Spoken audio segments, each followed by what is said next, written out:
Hello, I am here with the book whisperer, Donalyn Miller, one of my best friends in the entire universe, and we are going to talk about making friends online.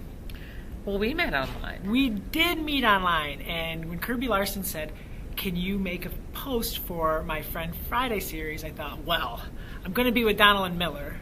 And the day that I met Donalyn Miller, in November of 2011, we went to a session at NCTE with Colby Larson. Yes, we did. And she was talking about historical fiction, and Deborah Hopkinson was also in that session. It was amazing, and we have been giant Colby Larson fans since long before that, but great friends with her. Mm-hmm. And I was thinking that it would be fun for us to talk about some strategies that people can use to make friends online, because we've been doing it for a long time. Mm-hmm. And there's always new people joining this educational Twitter, Instagram, online thing, and it's tricky to make friends and to be yourself. It's a different way of making friends than you maybe grew up with. Because we definitely didn't grow up making friends online. No, I mean, I think if you'd ever told me 10 years ago that some of my best friends would be people that I met online, I would think, oh, that's kind of sad. It's like the internet version of being the cat lady, right? Like, you know, but now, I mean, it's actually the truth. Like, some of my dearest friends are people who I initially met online, and then we became friends in real life too. So this is kind of the way the world is going, I think. Yeah, I would say personally, most of my friends are online. Not even like some, like most of my good friends I have met online, and these are some really great friendships. And they kind of start in one place and kind of move to another place. And you want to talk a little bit about how we became friends online? Well, it was 2010, wasn't it? Summer of 2011. It's 2010, but it was 2011. So I've been on Twitter maybe 18 months, and I was doing the Book-A-Day initiative, where that's this crazy challenge where I try to read a book every single day of summer break. And I always do a Book-A-Day initiative in the summer, and a lot of educators participate. And people use the Book-A-Day hashtag. And then one day, a couple of days there, I saw this guy named Colby who was participating in Book-A-Day. And I didn't know who he was, but I was like, hey, his tweets are awesome, and he seems really friendly, and he's jumped right in like he came from nowhere, and now he's just jumped right into this community. And I thought, you know, he seems really great. And then I think we started talking online on Twitter mostly after that. And then that fall, I needed a new co-host for Title Talk. The gentleman who had been doing it with me before had to step away.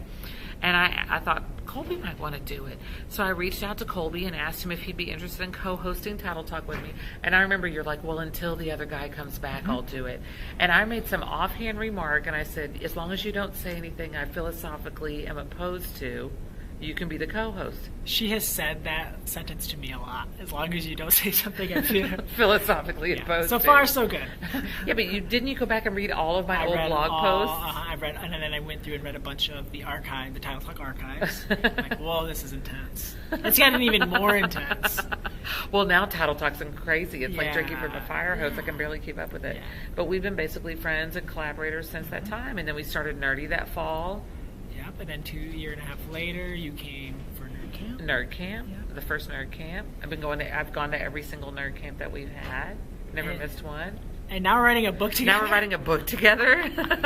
So you can make friends online. So what would be a couple of tips that you have for people who want to maybe not necessarily find a friend to write a book with, or start a website, or start a literacy conference that sells on 50 hours with 1,500 people from 40 plus states, but you are people who are looking to join this community or to find other people like them online and to do it in an authentic way?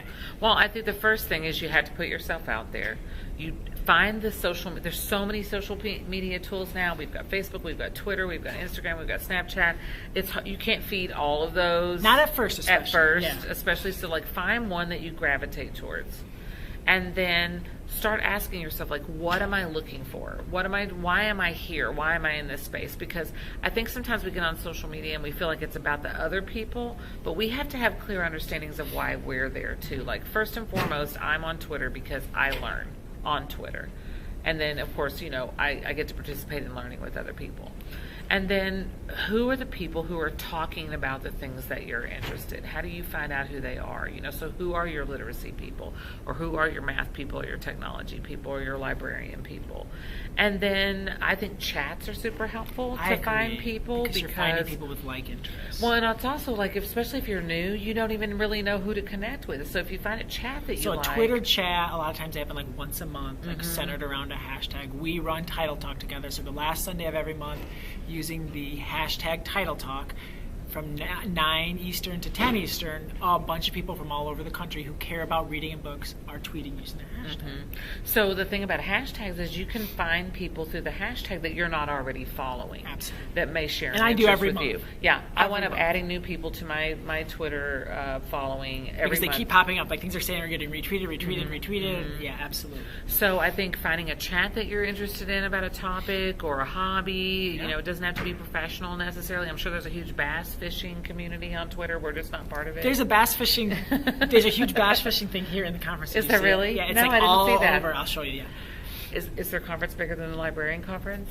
We're in South Carolina, and they have a lot of librarians. So I hope for the world that the librarian conference is bigger than the bass fishing conference.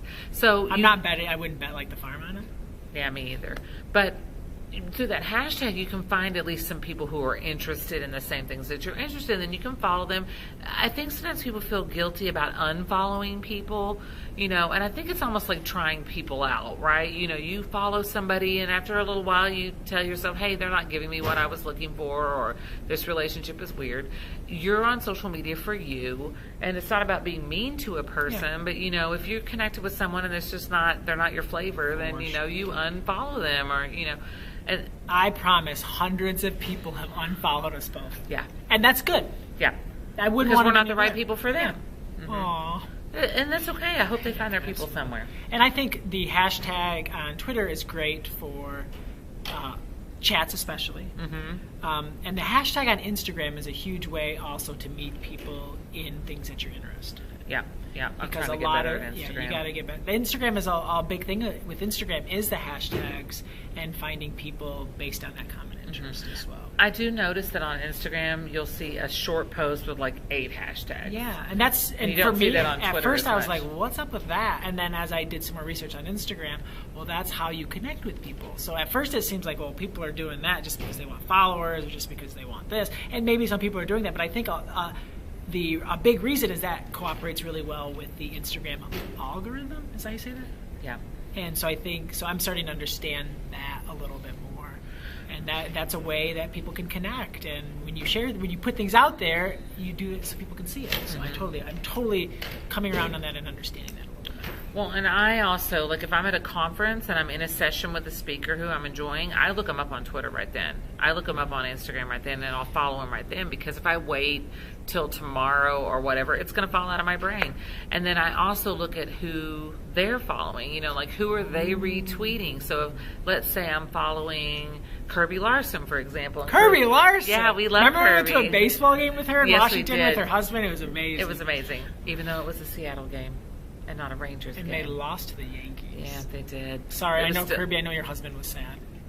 But let's say Kirby retweets someone who I don't know who they are. I might go investigate that person too. It's almost like, if you find this person, they can lead you to other people. It's like the Kevin Bacon game. Yeah. 6 degrees of Terry Lassane.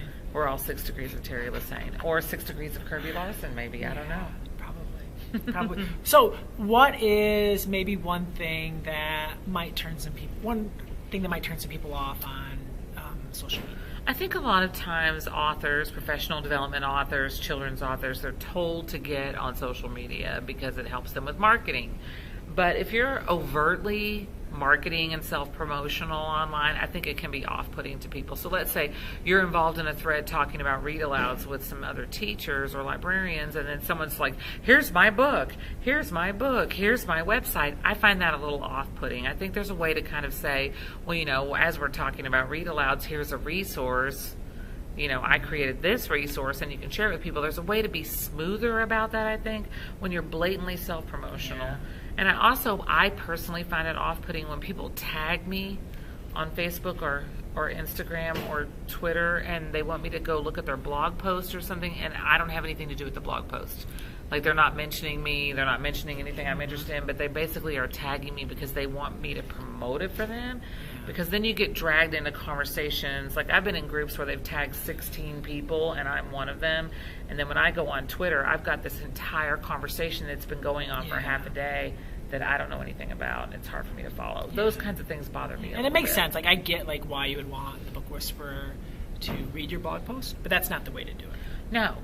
I mean, the way to do it is to develop a relationship, to write good content, and then you're going to see it. I'm going to see it. It's going to pop up on your Facebook page. It's going to pop up in your Twitter feed, and you're going to see it that way. It's much more authentic. Yeah. Well, that's not a friendship relationship then. Yeah. You know. Absolutely. I think it's helpful to recognize that it's not just about you when you're on social media. It's also about the people who you're engaging with. And if you're on social media to connect or to share and to learn, then they are too. Yeah. And so, you know, you can't make it so much about you. Yeah, I think the more it becomes a two-way street. Yeah. And that's why we're naturally drawn to Twitter. Because I love Instagram, and I actually find myself checking Instagram more. Well, I'm trying to get better. But I always learn more on Twitter. Like, I feel like my greatest learning comes on Twitter. Yeah, me too. Because that's more of a two-way conversation, and it feels more like we have more of an equal playing field. Such a teacher coughing into my sleeve when there's no one around. That's good. Yeah. We don't want the people sitting here in your keynote. We're in the room that she's giving her keynote for tomorrow morning. Tomorrow morning, but they're still unpacking chairs. Still setting up chairs. Yeah. So if you're looking to make friends online, remember to be yourself. Put yourself out there. Be authentic. Don't try to rush into it. It's just like making friends in real life. Like, don't try to be fake. Don't try to take shortcuts. You want to make great friends. Don't try to be friends with people just because they have lots of followers, but be friends with people because they bring value to you and to your life, and you like them. Like, there's plenty of people who have tons of followers that I follow that I'm not great friends with, but I learn from them. Yeah. So me too. And then every once in a while you do meet. Every once in a while you do. And find mentors. I think that's huge. Like, if you're an author, since this video is for Kirby Larson, if you're an author, follow people like Jess Keating. She's doing it the right way. Follow people like Kate Messner. I feel like those are two authors who give. They're always in the conversation. They might tweet about their stuff once every however many, not very often, but they're always a part of the conversation. And if the goal is to sell more books, if that is the goal, it's probably not going to work. But if you're engaging in relationships, I promise Jess Keating has sold so many books because we all love her. And she is part of this conversation. And her books are great. And her books are great, absolutely. Yeah. That's the most important. But, like, she's doing things the right way. Yeah. So I won't name this author because, you know, he's out there online, but there was this author who's very well known who first got on Twitter, and he was instantly going in and like tagging people to his resources. And I knew him as an author, didn't know him on social media, and I reached out to him and I said, hey, this may not be the way that you want to do this. Like, you may want to just engage in some conversations. We all know who you are. We all love your work anyway. You don't have to be so blatantly self-promotional about it. And he took that advice. Oh. He was much happier. And so you just don't, it's just like everything. You don't know what you don't know. You don't know what you don't know. He thought he was doing it right. His publisher probably told him to get on, and he was trying to do what he thought was the right way to do it. Mm-hmm. And the Book Whisperer straightened him out, like she's done for all of us at some point. Any final thoughts on making friends online? Recognize that sometimes some people are just going to be your online friends, and that we have to separate reality from that world. You know, I think sometimes we can get dragged into the social media world, and the face-to-face interactions are still always going to be the best ones for us. But what I love about social media is that we have the opportunity to connect with people all over the world. The walls of our classrooms are down, the walls of our little towns are down, and we do have the opportunity to reach out for everyone. But there is a difference between someone being your friend online and being your friend in real life too, and we have to set some boundaries there and understand that. Are you saying that you're not my friend in real life? We're sitting right here together. Thank you so much for watching, friends. Good luck. Make some good friends. Happy reading. Bye.